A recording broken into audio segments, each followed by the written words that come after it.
سلام، وقتتون بخیر. با یکی دیگه از مصاحبه‌های شرکت لیکا و مشتریان لیکا در خدمتتون هستیم. امروز در خدمت آقای مهندس بهروز کامیاب هستیم از سازندگان بسیار خوب و بنا و مطرح شهرستان گرگان.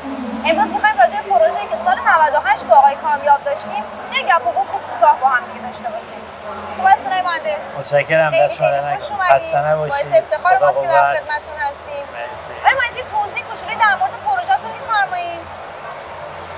در حال بلوک لیکا ما از زمانی که تصمیم به خرید و استفاده از بلوک لیکا گرفتیم و اولین پروژه ما بود که این همکاری را داشتیم و خدا را شکر که ما هم از لحاظ کیفیت کار، هم از لحاظ خدمات، هم از لحاظ ارسال خوب بار و نظارت خیلی راضی بودیم. دستون در نکنه.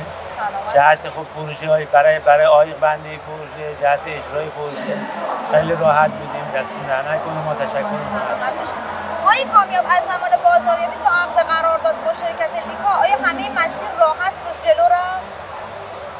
ما خوب بود، داره خدا رو شکر خوب بود. ما راضیم از این قضیه. خدمات خیلی بهتر بود.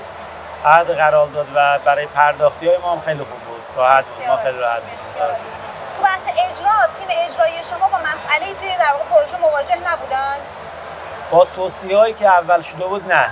مشکل خاصی نداشتن. بسیار عالی. با توصیه‌هایی که از همکاران لیکا گرفته بودیم خوب بود. بسیار عالی. آقای مهندس، با توجه به اینکه از پروژه شما چند سالی میگذره و الان توش ساکن هستن عزیزانی، آیا فیدبکی یا در واقع چیزی گرفتید ازشون که آیا راضی هستن از بحث عایق صوت و حرارتی که توی پروژه انتظار داشتید اتفاق بیفته؟ نه به اون صورت، ولی مشکل خاصی نداشته که به ما مراجعه بشه. معمولا ما سازنده ها وقت ساختمان رو به بهره بردار تحویل میدیم، اگر مشکل خاصی باشی به ما مراجعه میکنن. درسته.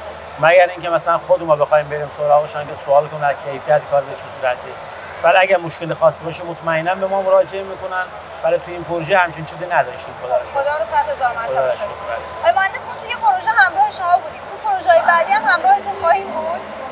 با خاطره‌ای که تو این پروژه داشتیم حتما ان شاء الله. بسیار حتما ان شاء الله. ممنونم از وقتی که به ما دادید. خواهش می‌کنم. مرسی که ما رو همراهی کردید. خسته نباشید. مرسی. سلامت باشید.